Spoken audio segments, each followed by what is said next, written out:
Hey, y'all. Welcome back to another Macro Monday. Today, we are drinking the Grolsch Premium Lager out of the Koninklijke Grolsch Brewery out of Enschede, Netherlands. Happy Macro Monday.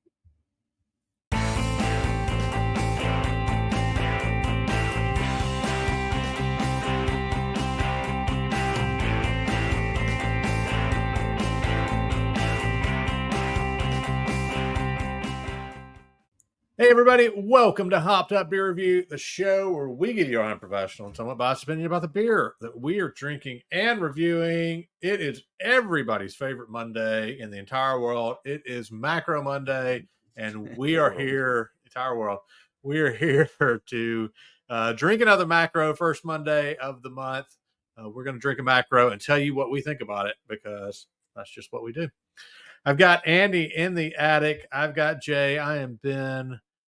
Andy, the official Hopped Up Beer Review interpreter here. What are we drinking today? Yeah. Grolsch Premium Lager from the Koninklijke Grolsch Brewery out of Enschede, Netherlands. Good job. Sounds good to me. Yeah. My Dutch is not doing so great today. Let's crack it and drink it. Yep. All right. Crikey. Mine is spewing. Woo! Mine's right on the edge. Man. I don't pour lefty. That's a problem. It's in my sock. Look at that. Man, mine just spewed all out under the cap, and now is going on the floor. We need to take a technical difficulty timeout. I think we do. Clean up on aisle 3.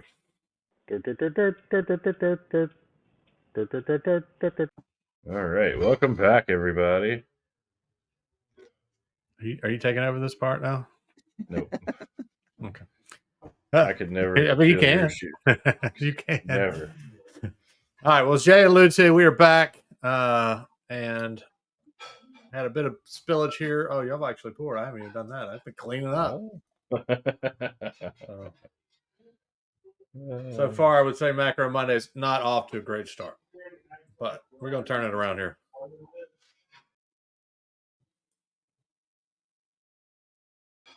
Cheers, mates. Cheers, mates. Cheers, mates.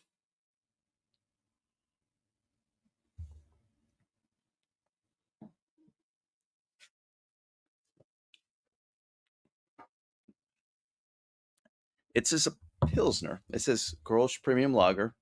More specifically, it's a Pilsner. Comes in at 5%, 28 IBUs. According to them, it has big hoppy flavor and bite due to the dry hopping late in the brewing. It provides a dry finish, slightly sweet and sharp zing to the palate. Their words, not mine. Traditionally, they used a swing top, flip top things. In Dutch, it's de Beugel, Beugel. But these came with a crown, and they've got the logo. So, or the word. Koninklijke Grolsch Brewery is located in Enschede, Netherlands. It is a macro, as we mentioned.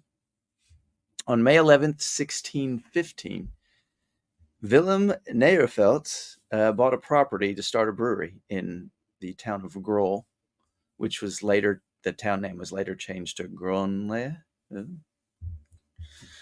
think. And the brewery's name that he started was called De Klok, which means the clock. One of his brewers, his name was Peter Kuiper, was very passionate about the brewing the best beer. He had another passion, and that was Willem's daughter, Jenneke. And only by marrying her would he be able to take over the brewery after father either retired or passed or whatever, because the brewery, when it started, it was intended to stay in the family.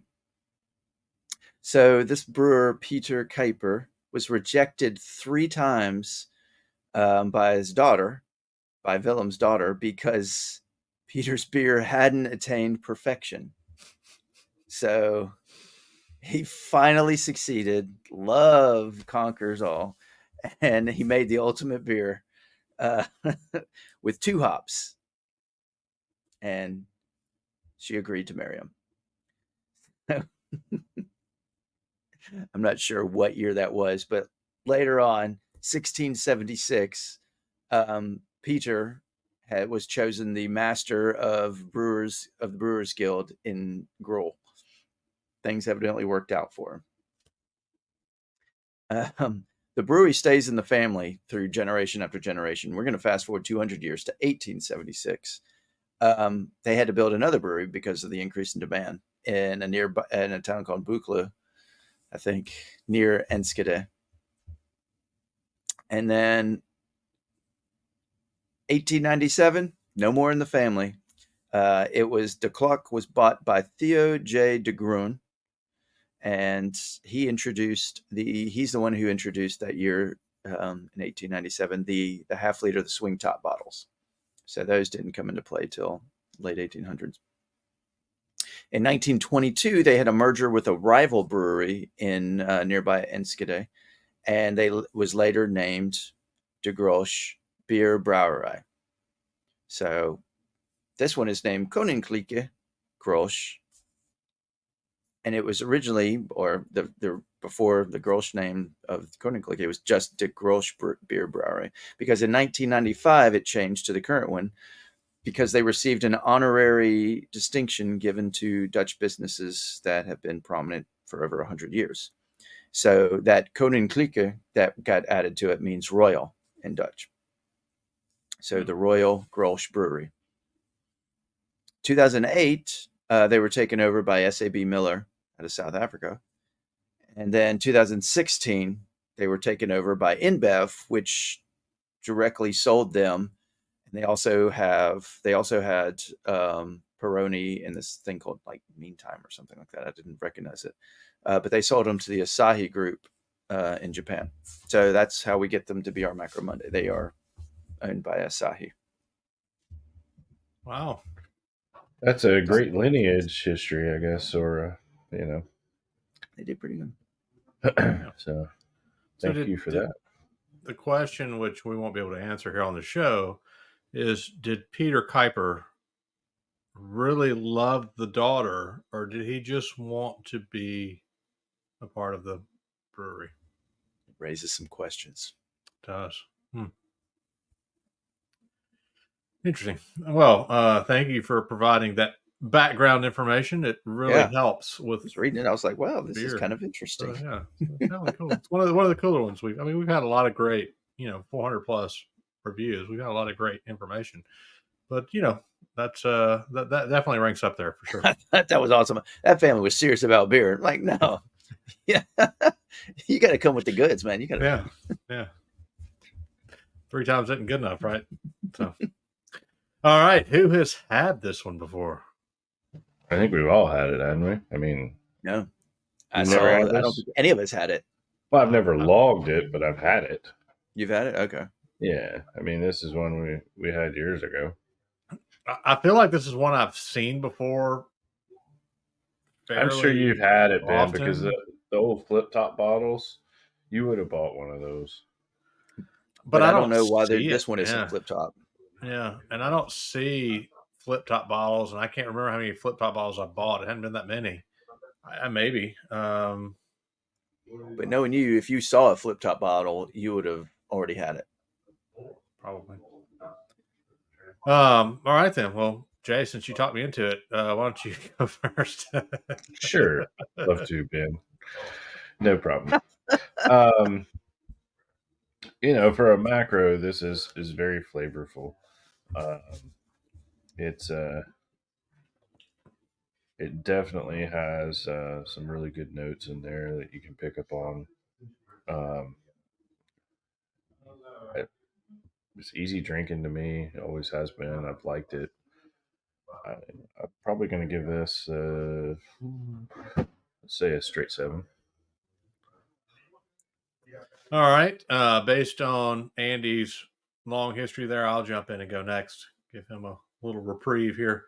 I think overall, I think this is a good beer. I mean, it definitely has a lot of the macro characteristics, right? To me, it's very light, it's very clean.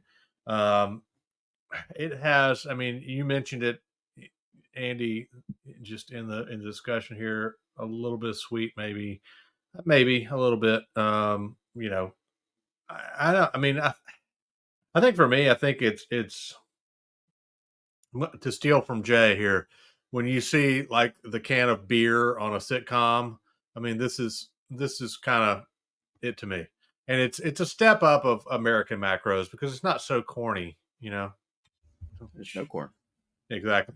So there's not that sweet corn flavor or that kind of syrupy stick to your tongue and the roof of your mouth feeling. So for that, I think that it's actually, I mean, I'd prefer this over any kind of macro. I mean, if I go, to a ball game or something, and you've got a, long list of macro domestics, I mean, this is the one I would choose in that argument. So I think for that reason, I think it's really good, but I don't get just a ton of flavor off of it personally. I think it does have that light cleanness about it. And it just has kind of that base beer flavor. It's not a bad thing. It's just, it is what it is.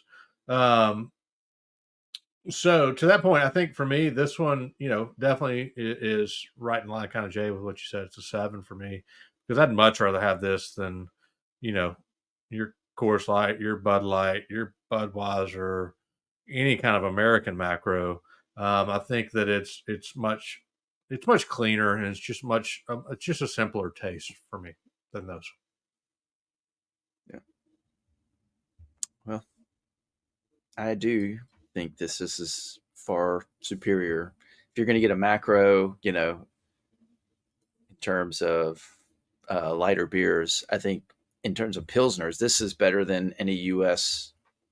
macro level Pilsner. Now, this being owned by Sahi makes it a macro, and I did not look up how many barrels of actual Grolsch the lager is actually made, because if they're still doing it on like a sub macro level, then yeah, they can get the better quality ingredients. But I think being over in Europe, they're not using corn like the US uses corn instead of wheat. I mean, I just like the bottle. They've got the name blazoned on it. They've got this, and you can't really see it. It says it's got the bottle with 1615 punched right in there. It is fun beer, and for a Pilsner, it's good. I like that European flair to it. Little hop to it. They say big hoppy flavor. I don't consider it big hoppy flavor. No real bite, but it's got that mild bitter at the end for a Pilsner. I was on the same page as y'all, 7.0. This is a easy drinker. I'd have it again. Potential keg beer. That's like one of the first things I thought when I had a sip of it. Yeah, I think this could be a keg beer potentially. I won't ever probably get it, but yeah, as far as keg beers go, something that's light, low ABV, just something to have a couple of in a day. I think this would fit the bill for sure. What the way it was described, and you touched on this a little bit, Andy. No, what did they say? Sharp bite. Yes, it's big hoppy flavor and bite, and a dry finish with a slight sweet and sharp zing. Yeah, the sharp zing. That's what I was thinking of. The zing. Are you zinged, Ben? Did you get a zing? I'm not zinged at all. I mean, I didn't see you just change. I think this is. Yeah, you didn't do that. I think the description is not honestly that great. Yeah, no, they said big hoppy flavor. I'm like, it's not big hoppy flavor.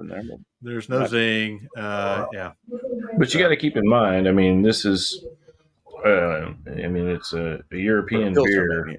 Maybe, You know, for a lager pilsner, however they're classifying this, premium lager, it probably is more hoppy than what a lot of the folks over there are used to.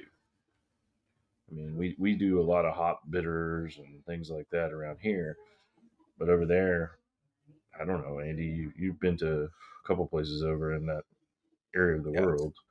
I don't think that they use a lot of hoppy. They don't get too crazy with the hops. They do just enough to keep them up.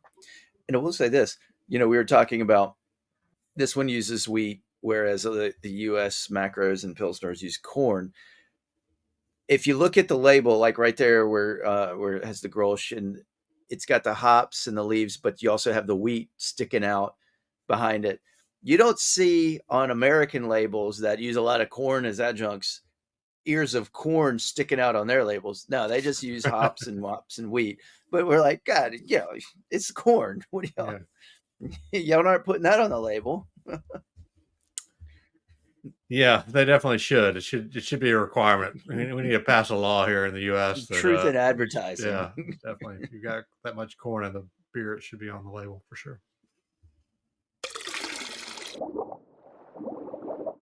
All right, we have hit the jackpot here on Macro Monday. That is going to be straight sevens from everybody here on the team. Definitely, the Grolsch Pilsner is one that if you've had, and if you're watching this show, it's probably 50-50 chance you've tried it. Let us know what you think. Leave us a comment down below. Come hop in our Hopped Up Beer Review Discord server. It's a chat room, and the three of us are there, plus the others who have joined us. We'd love to see you there. Be sure to like, subscribe, cheers that notification bell. It is free to do, costs you nothing, and we would definitely appreciate that. Thank you for those of you who have subscribed to our channel and check us out on a periodic basis. That is, we can't thank you enough for that. We enjoy doing the show, and it's a lot of fun for us, and that's just fueling us to go further and keep going. But we'd probably do it anyway. You have any interesting Hopped Up Beer Review merch? There's a link down below for some of that. Jay is holding up or just throwing stuff around. Don't throw the glass by accident. I'm waiting for you to do that one day. And then lastly, if you have any interest in any of the equipment that we use to record the show, or more importantly, any of the glassware that we have bought and use on the show, sometimes there's some links down below that you can check out. So be sure to do that if you are so inclined. With that, for Andy in the attic and Jay, I'm Ben. Happy Macro Monday, everybody. Cheers, mates. Cheers, mates. Happy Macro Monday.